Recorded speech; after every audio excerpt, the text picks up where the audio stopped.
What's going on, everybody? It's me, it's your old pal, it's the original gamer StevieStrow. How are you? And I want to introduce you, or maybe you already know about this game, but I want to basically show off a really cool game that I played back in the day. This game came out in 1999 and it was called Omikron the Nomad Soul. And there are so many cool things about this game. So it was released by IDOS, the people who brought us Tomb Raider, and on the surface it kind of looks like a Tomb Raider style game because it's a third person kind of action adventure type game, but it's definitely got more of a science fiction flavor. The world reminds me more of a couple of cult classic movies from the 80s. It's kind of like a fusion of Blade Runner and Logan's Run is what these worlds remind me of. And there's a lot of cool things about this. Number one, it deals with the concept of incarnation, where you will revive yourself into new people and new bodies, and so there's a little bit of a spiritual element or Doctor Who element there, if you will. And there's demons going on here. There's all kinds of crazy things. It was a very ambitious game released to us by Quantic Dream, directed by David Cage. I believe they are a French company, actually, Quantic Dream. They went on to make a lot of other bigger, more popular titles for PC and for consoles. But this game was originally released on the PC in 1999, also had a version on the Sega Dreamcast, and if I'm not mistaken, there may have even been a PlayStation 2 version of this game. Very cool. What is very cool about it is the ambition, where it is more than just a platformer like a Tomb Raider style game. It also switches to a third-person fighting game, kind of like a Mortal Kombat, so there's some fighting elements to it. And then there's also a first-person shooter element too. Now, those extra elements are not as in-depth and fleshed out as if it was a game written to do specifically those things. So the control and what you can do and the experience is a little bit light, but the fact that it's all mixed in makes it really cool. I have mentioned when I started my Tomb Raider reboot series that there was a time in computing history where the kind of intro movies and cutscenes were filmed using much more sophisticated graphics, and we always dreamed back then that the game would look as good as the cutscene. So this is one of those games here. I'm going to fire the game up and I'm going to show you the cutscene. And this is where the cutscene looks better than the game, but the opening cutscene I'm not going to talk over because it really gives you a feel for a lot of things that are going to happen in that game. So let's try that right now. Let's go ahead and fire it up and let's watch the intro and the cutscene.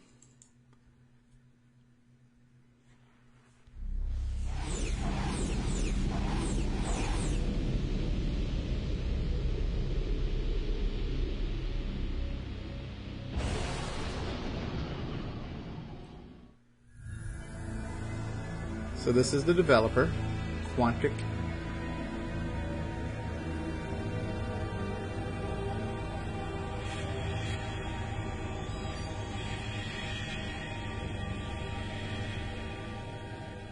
Dream. And now watch this intro movie. Very cool. Drink Quetta-Cola, the energizing drink with radioactive quanta extract. Quetta-Cola, the drink for today's youth. Be cool, be you.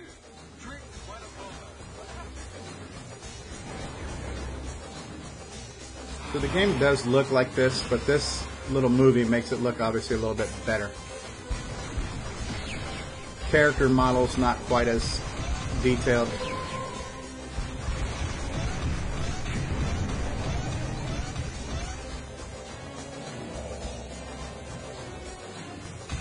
Jump on a bike, dude.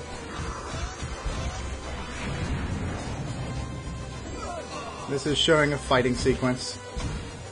A little bit better version of that fighting sequence. There are some somewhat risque scenes. There is no nudity, but there are a couple of, let's just say, adult-oriented bars you will go to.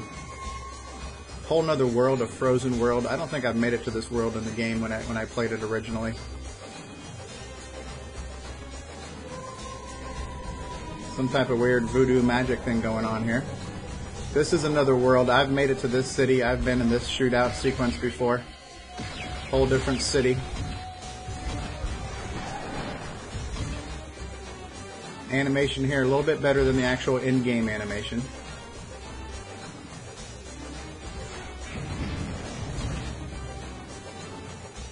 Some bad guy. I don't know that I've met this bad guy yet in the game. A little bit more fighting. And then we see the hint of a dark, ominous figure. And then we are taken to the intro screen. So pretty cool, huh? Alright, so the next thing I'm going to show you is kind of one of your introductory sequences that sets the tone of this world. It's pretty interesting how this is presented to you. So let's go ahead and start the game. And check this out. This dude just jumps out. I have many things to tell you, and very little time. My name is Kale.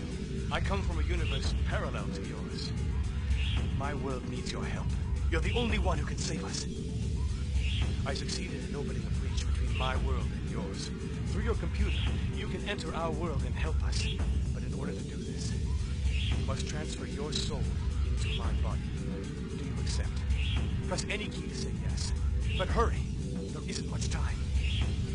So this is interesting. This guy just broke through the fourth wall. He just busted out into my screen and is saying, hey, I need you to enter into my world, but I need you to transfer your soul into my body.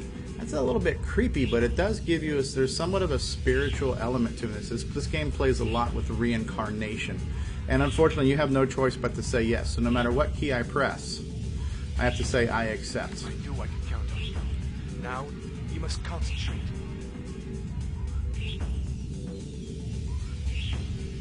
I'm concentrating.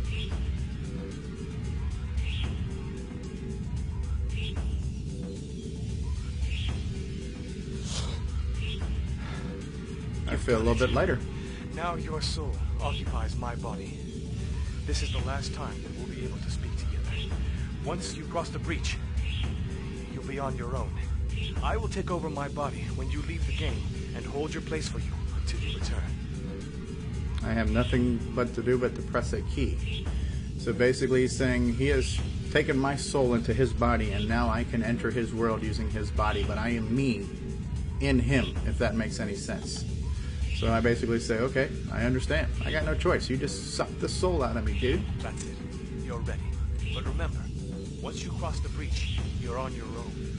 There's no saving and going back if you get into trouble. You are entering a real world. If you make mistakes, you just have to accept the consequences. Now, listen carefully. To begin your investigation, go first to my apartment.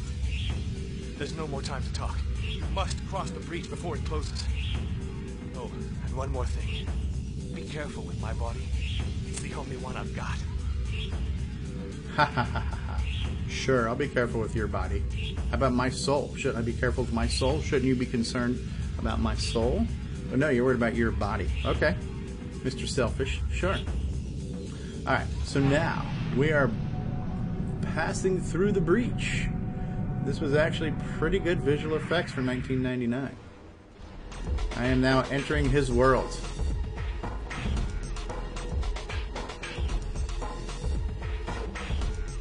Shaking yourself off.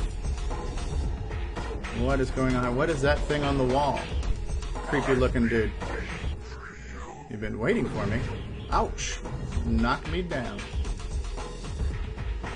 What are you gonna do? Make out with me? Oh, you are sucking the soul out of this body. I just got in this body. Why are you sucking out my soul? Now you throw me on the ground. And now, what is going on here? These boxes are... Oh my goodness, I am so glad they did not land on me and crush me. You have been the victim of a violent attack. Go home and rehydrate yourself. If you experience mental disturbances, consult a psychiatrist. The Omikron police thank you for your cooperation. Okay, so I just enter this world.